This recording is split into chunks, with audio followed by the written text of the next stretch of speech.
Greetings to all my new Teach for America core members coming in, to all my veteran core members and all my first and second year teachers. Like, how you doing? My name is Mr. Fuller, Andrew Fuller, and I am a 2012 Metro Atlanta Teach for America core member.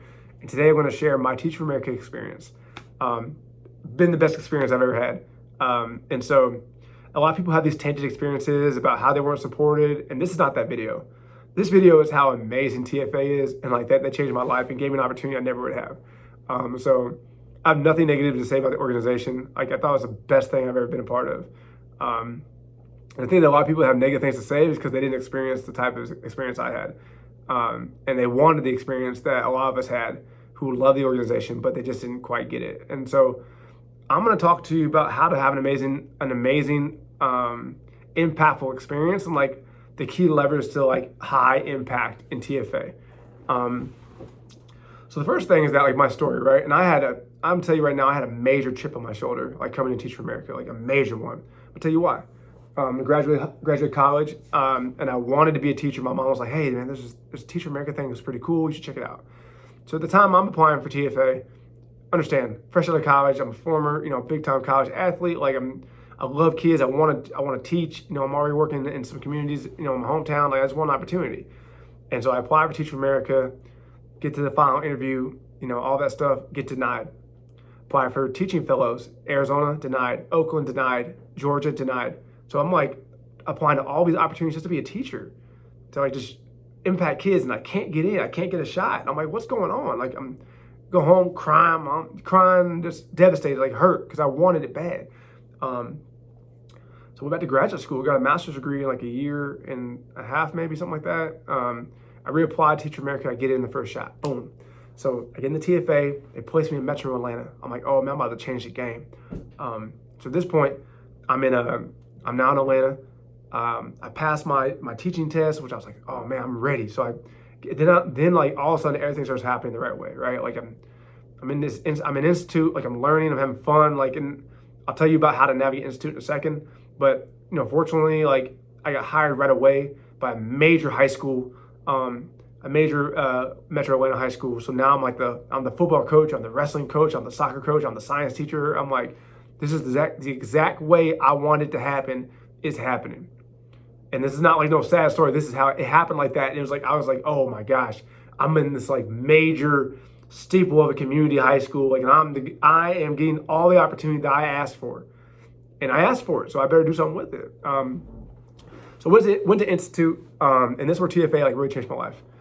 They were like, hey man, you need to write a story of yourself. And I was like, an activity, and it's all rooted around why we do this work, right? So why do you do this work? And I wrote this story about like, just being a special education student my whole life, and really going to college, like not being able to read that well, and just having like, just my experiences as just a special education student that never really learned anything in school, to be honest with you. And that story went from one person to another, and next thing I know, I'm on CNN, and then I'm like in the LA Times, and I'm like all over these news outlets and all over these Teach for America flyers and brochures, all that stuff, right? And it wasn't the fact that like, it was like, oh, he's Mr. TFA. It was the fact that Teach for America gave me a platform to share to my students that, hey, you could be in special education, you could be this, and you could still be whatever you want to be and successful. That's a notion, especially here in the South, that like if you're in special education, like you're not gonna, that you're not this, you're not that, and that's not true. And so I'm a testament that all kids can learn, right? Even in in later stages in their life, like all kids can learn. So at this point, I'm a high school science teacher. I'm passionate. And I've been, I have a chip on my shoulder, been turned down for Teach for America and all the other organizations. So I had a lot to prove to myself and to everybody else to turn me down. And I found passion in that, and like I want my kids to know, like, hey, this is the real deal, and I'm serving in the most. And at this time, I'm serving the highest need high school in Georgia, right? With no one expects me to win. Nobody expected us to win. And, for me, like, if you go back and look at my CNN video, I was like, 100% of these kids are going to show that they're proficient and distinguished on this exam, which was like at the time, now that I know what I know, like, yeah, I want the expectation, but also I want to like recognize kids that grow. But that's another conversation for a later video. So first year, teaching went great, head coach, all the sports, amazing, winning seasons. Second year, teacher of the year. All my teams are winning, state championships, runs, everything. Like just the most amazing experience. I'm like teacher of the year. I'm having a great time. Like everything went perfect. So then I said, I got to become a better teacher. I went to KIPP. I went and taught a year at KIPP. I wanted to be surrounded by a bunch of great teachers. And so I learned from teaching. I learned how to teach from other teachers who knew how to do the work. Institute, my graduate program, do not teach you how to teach. Don't go in institute and then leave there bitter saying you're not ready. Like, you're ready because you got the offer letter. So they said you're ready. Like, it's not because they taught you all the teacher moves you need to know. Like, that's on you. Like, you picking up Teach Like a Champion or Get Better Faster or Leverage Leadership, like, that's on you to pick up those books and for you to study how to become a teacher. Like, those are things that you need to take on as a teacher leader. You own Teach Like a Champion and you do those teacher moves in your classroom, and you know how to hold kids to high standards and like how to expect 100% of what you want. Like, 100% of the college doing 100% I want 100% of the time. Like, that's what you can do. But like, I wouldn't go into Teach for America and think that they're going to teach you the potion or the sauce to make you a great teacher. That's on you. And so when you can release that responsibility from them and be thankful for the opportunity to step in front of kids, like, that's going to give you peace in itself, right? Because I see so many core members complaining about, like, I wasn't prepared for this. I wasn't ready. I didn't get what I needed. That you might as well go ahead and take that away and go and get rid of that. Because if you keep with that type of mindset about what they're going to give you in institute, they're giving you an opportunity to change lives. And that's enough. Now, you're going to learn the basics, lesson planning, graduate release, I do, we do, you do. Those are the standard things you will learn in a graduate program or TFA. But can you walk into a classroom and gravitate kids towards you based on your energy, regardless of where you're from? That's on you. Like, can you show parents that you love your kids and that you care? They don't teach you that. No one can teach you that. So when you can understand that outside of like the general practices of what you'll get into, like what needs to happen is that your kids know you love them regardless of how they come to you. You own everything about their academic success and shortcomings, and feel responsible to change their lives. And you're driven by the fact that readiness looks like all different types of things for all different types of communities, right? So like, some Hispanic communities may define readiness different than the Black community does. Like, that's okay. So how do you value readiness for all kids in your classroom? And like, make sure they're qualified for whatever decision they want to make, right? Those are things that you take on. And that's like, when that passion comes out of like what you want to do with your students, and that you've eliminated all excuses, like, that's how you become successful in this game.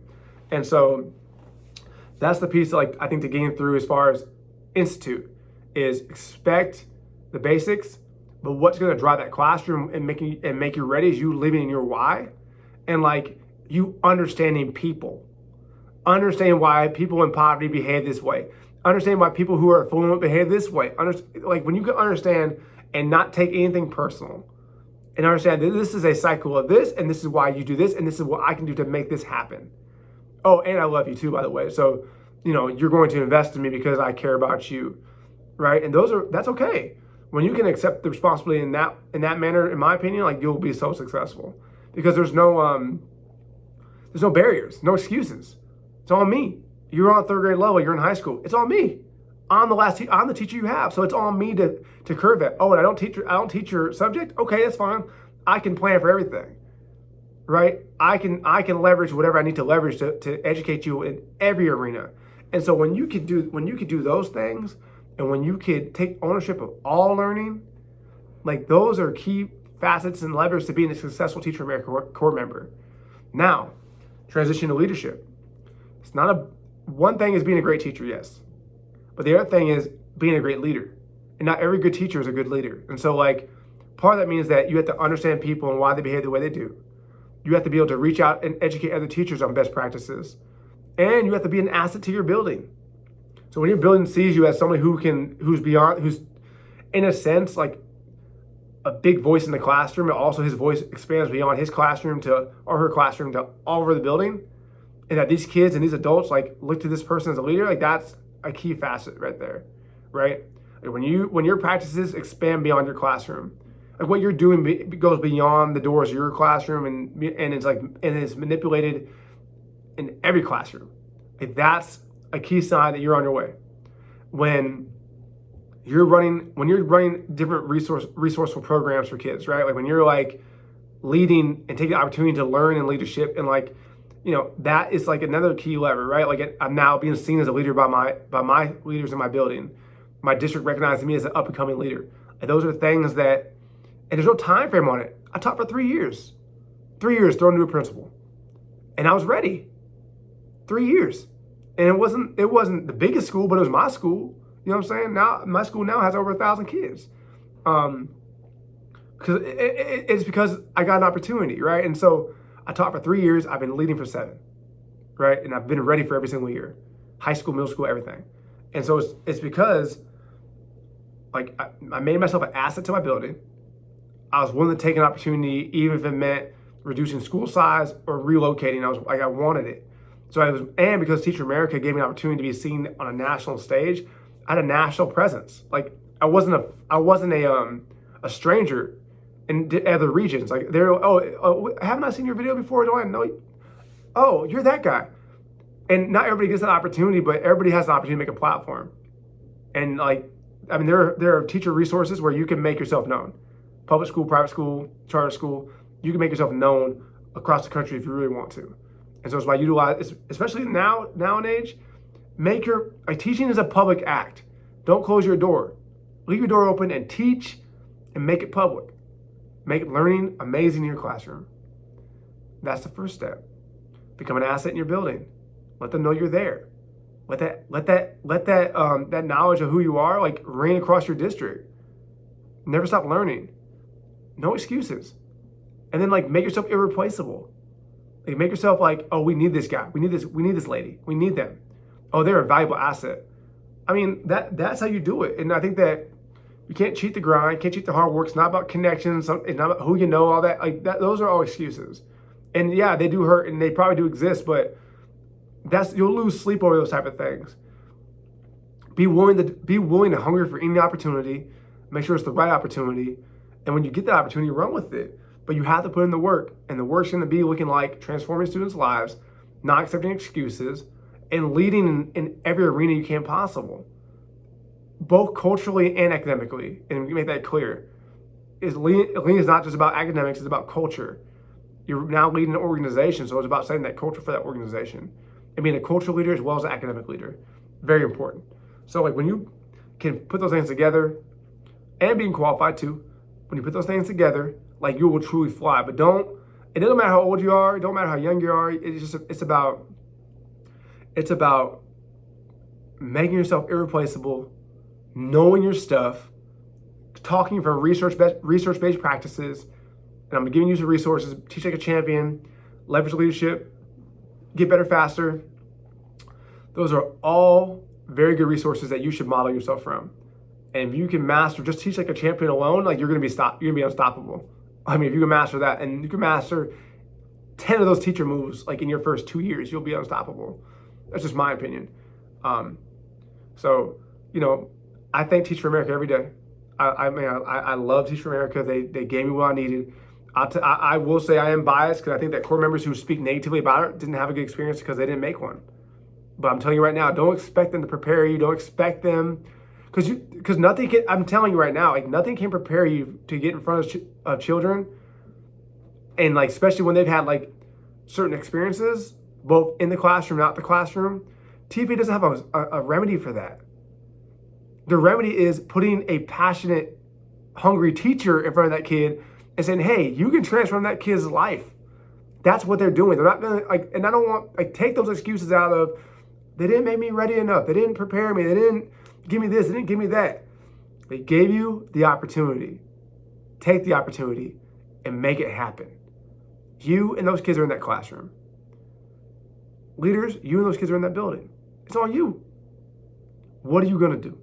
And that's how I see it. I mean, and that's just, I think that when I look at people who, on these videos, who explain how tough their experiences are and everything, it goes back to the lack of support they have from an organization that serves kids all over the country who's been doing it. And it goes back to wanting more help. All these videos about my experience is so bad. Institute didn't do this and didn't do that. It goes back to, I needed more from my organization to be successful. When reality, the organization said, hey, you're ready to go because of your experience you had and the success you had. And the thing about it is, you get in that classroom, And the first time you face adversity is in front of 30 kids who are not invested in you. And like, I'm from Eugene, Oregon. I went to, all black school, as a teacher, all black school, no diversity, like in a community that I didn't grow up in, but immediately gained investment, not because of my skin tone or because of my background or because of my hobbies, because I love kids and I loved them and they saw it and I was passionate about my job and I was hungry, am hungry, and so it's never been about having those relationships and connections authentically are very important, but opposites attract. And that just because your skin color is different or because your ethnicity is different or your gender or your however you identify is different than the kids, like that does not matter. It's a factor, but not an excuse. There's the world needs everybody, and you can connect with anybody if your heart's in the right place. And a lot of teachers go into those arenas and they're like, well, the kids didn't like me. The kids don't want. Well, assess yourself, take responsibility, and become more culturally relevant to students. That's how you do it. So again, y'all, my name is Andrew Fuller, Metro Atlanta. What's up? I'm out here just sharing my experience, and I started a YouTube channel. This is The Man's Life TV. We'll be doing videos around education, my life in general, my outdoor life, my professional life, and I hope that you just subscribe. I'll be doing one video a week, and so I hope that you all just find time to watch this video and find investment in it. Teach for America is the way to go. I love TFA, and without TFA, I wouldn't be here today when it comes to serving students who need me the most. So y'all, go ahead and apply to TFA. Core members who are joining the core member for the first time, good luck. And remember, there are no excuses in connecting with students.